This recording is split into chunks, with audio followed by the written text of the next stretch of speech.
Homilia diária. Olá, minha família de oração, salve paz e que Jesus abençoe. Aqui é Giovanni Medeiros e vamos agora meditar a liturgia de hoje. Mas antes, uma pequena oração. Ó Espírito Santo, o Mestre da paz, os conflitos povoam nosso mundo e nossa mente. Ajudai-me a ser semente de paz no mundo em discórdia. Que a paz que nos vem de vós seja vivida e também aplicada no meu dia. Peço pelos povos em guerra, pelos conflitos, pela paz do mundo. Trazei, Senhor, a paz dos lares. Rezo em especial pela paz dos meus familiares e para que eu possa sentir a vossa paz no meu coração. Louvados sejam aqueles que promovem a paz, que eu possa me transformar em instrumento da vossa paz. Vinde, Espírito de paz, vinde, Espírito de paz. Deixo-vos a paz, a minha paz vos dou. Deixo-vos a paz, a minha paz vos dou. João capítulo 14, versículo 27. A primeira leitura de hoje é do livro Atos dos Apóstolos. A cura do coxo e, sobretudo, o discurso interpretativo de Pedro provocam a reação hostil das autoridades judaicas, os sacerdotes e também dos sacadeus, os escribas e também dos fariseus. É o grupo dos sacerdotes e também sacudeus que promovem a prisão dos apóstolos. Aparentemente estão preocupados com os discursos que a ação dos apóstolos podia provocar na área do templo. Na verdade, o que eles querem combater é a fé cristã na ressurreição de Jesus. Não podiam dizê-lo claramente, para não provocar a reação do grupo dos escribas e fariseus que admitia a ressurreição. A prisão de Pedro e também de João marca o início da primeira perseguição contra a igreja. Mas o resultado dessa perseguição é o aumento dos discípulos, o que preocupa o Sidério.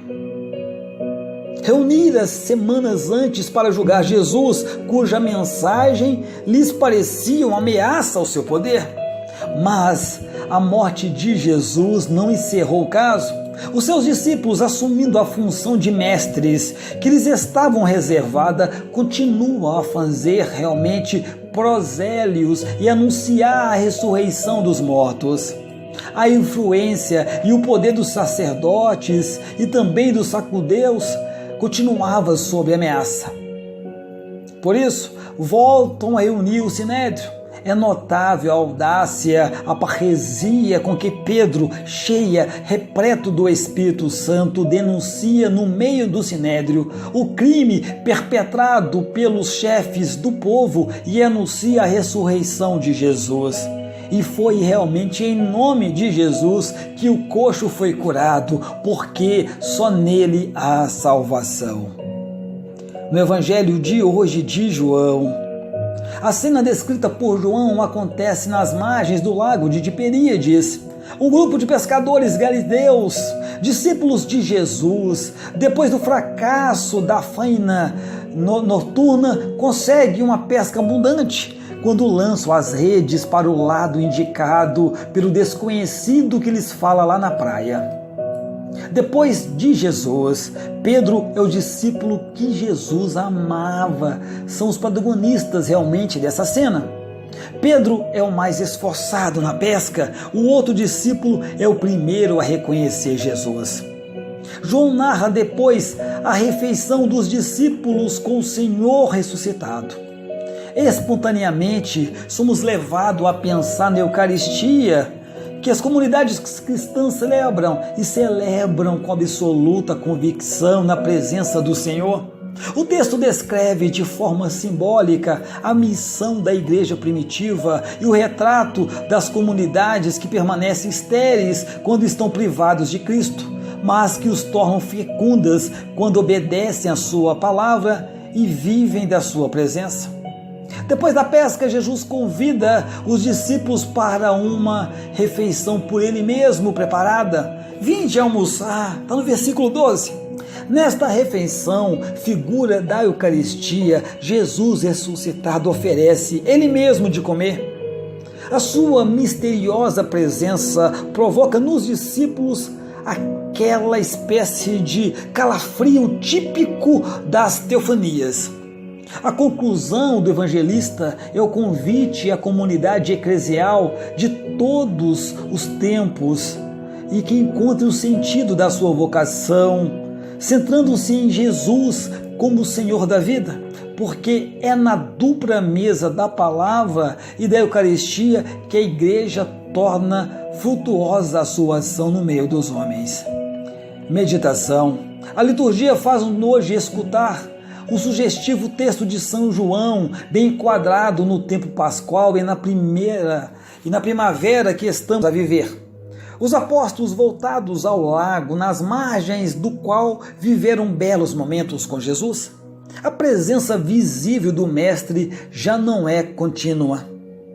O trabalho daquela noite não tivera nenhum sucesso, nada, zero, mas o brilhante romper da aurora traz-lhe a sensação de que na praia está alguém que ainda não reconhecem.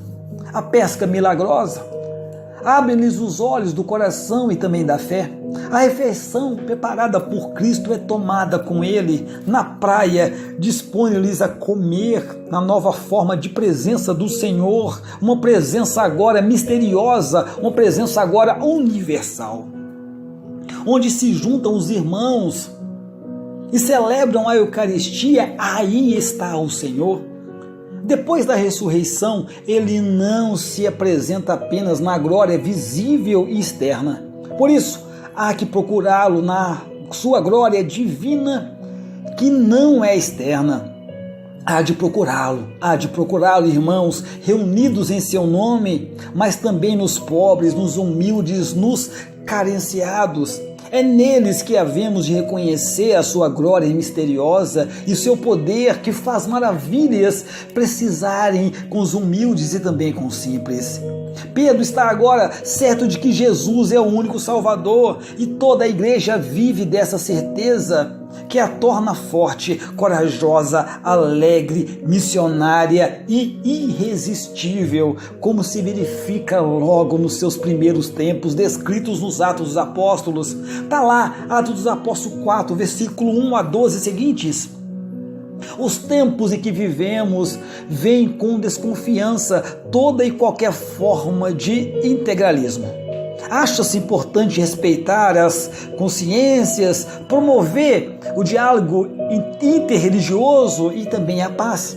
Por isso, alastra um certo relativismo, mas Cristo, onde como hoje, continua a ser o único Salvador. Essa certeza não pode toda a vida tornar-se uma arma contra quem quer que seja, mas tem de ser uma proposta paciente, uma proposta firme, serena e motivada a fazer a todos de modos alegres e corajosos dialogarem e também testemunharem. Segundo as convicções, nós temos derivados do nosso carisma profético, como ele o entendia e como nós devemos entendê-lo. Os missionários não só devem dar testemunho dele, mas também dar a vida pelos seus amigos. Está em João capítulo 15, versículo 13. Isto é, por aqueles a quem são enviados e querem servir. Dar a vida por aqueles que evangelizamos é a suprema prova de amizade. Dada por tantos missionários, mártires, ninguém há maior prova de amor que dar a vida pelos amigos. Está lá em João capítulo 15, versículo 13. Quis fazer uma obra de reparação e de vítimas. Nunca adotei um nome de vítimas, tomei o de óbratos, que dizia a mesma coisa. Nós somos realmente vítimas. O nosso espírito próprio, espírito de amor e de imolação, vive bem o vosso ato de oração, de uma boa pequena vítima do Sagrado Coração. de modo particular, todo missionário que se entrega totalmente ao serviço de Deus e daquele que ama, faz de si a sua vida uma oração que pode tornar-se realmente imolação pela aceitação amorosa dos sofrimentos, sobretudo para quem inclui o martírio. Chegou, realmente nós temos que dizer que queira missões difíceis, onde se corre o risco de morrer jovens, porque mais adequados para todo religioso. Oração. Ó Senhor, hoje eu quero realmente rezar-te inspirado nas palavras do seu servo, Senhor Paulo VI. Livra-me de cair numa espécie de nominalismo cristão, quando me perguntam quem és tu e quem és para mim, que jamais tem de iludir a lógica dramática do realismo cristão. Se acredito que fora de ti não há solução para as questões essenciais da existência, se são verdadeiras e atuais as palavras de Pedro, cheio de Espírito Santo, está em Atos dos Apóstolos, capítulo 4, versículo 11 seguintes, ó Pai. Então eu sinto-me abalado e mesmo perturbado. O teu nome já não é um simples apelativo insinuado na linguagem convencional da nossa vida, mas a tua presença, a tua estatura de majestade infinita que ergue diante de mim. Tu és o alfa e o ômega, o princípio e o fim de todas as coisas, o centro cósmico que obriga a reconsiderar a dimensão da nossa filosofia, da nossa concepção do mundo, da nossa história pessoal. Diante de ti, ó Pai, sentimos esmagados como os apóstolos no monte da transfiguração. A tua humildade de Deus, feito homem, confunde-me tanto quanto a tua grandeza, que todavia não só torna possível o diálogo contigo, mas o oferece e impõe. Amém, Senhor. Amém, amém, assim seja. Contemplação. Os apóstolos tinham regressado a Galiléia como os outros peregrinos depois da Páscoa e como Jesus lhe tinha aconselhado.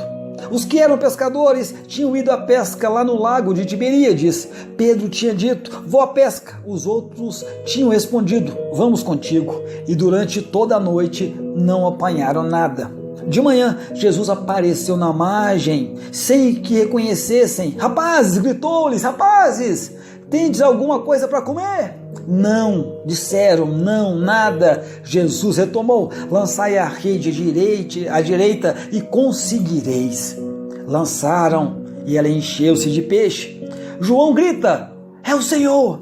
Pedro lançou-se ao mar para alcançar Jesus. Os outros conduziram um barco. Jesus tinha-lhes preparado peixe grelhado e pão, convidou-os a juntarem do seu peixe e serviu-lhes peixe e serviu-lhes o pão. Que mistérios! A barca de Pedro é a igreja nascente, mas não será fecunda, senão trabalhando sob a direção de Cristo. Jesus vai dar a Pedro a sua missão. A pesca milagrosa simboliza a proclamação rápida da igreja, e Jesus festeja a entronização de Pedro, preparando um modesto festim aos apóstolos. Meu amado e minha amada, vamos agora hoje repetir frequentemente e viver hoje a palavra em ação de graças. Está lá em João capítulo 6, versículo 68, que diz: Senhor, a quem iremos? Só tu tens palavras de vida eterna. Senhor, a quem iremos? Só tu tens palavras de vida eterna. Irmãos, que o vento sopre suave sobre a vida de todos nós, trazendo cada dia o aroma da paz. Que o fogo aqueça os nossos corações, deixando-nos cheios de ternura. Que a palavra que sair de nossos lábios e as que visitarem os nossos ouvidos levem e tragam o som de uma benção. Que os próximos dias, sejam eles ensolarados ou até mesmo nubrados, permitam a passagem dos raios da luz divina em nossa vida. E que nós, iluminados e aquecidos pelo sol da justiça, sigamos por caminhos de retidão. Que os nossos passos sejam de fé, os nossos gestos sejam de paz, as nossas relações sejam de solidariedade, as nossas palavras sejam de amor. Amém, amém, amém. Salve, paz, e que Deus os abençoe. E meu amado, minha amada, nunca, jamais se esqueça. Deus ama muito, muito, muito, muitíssimo você.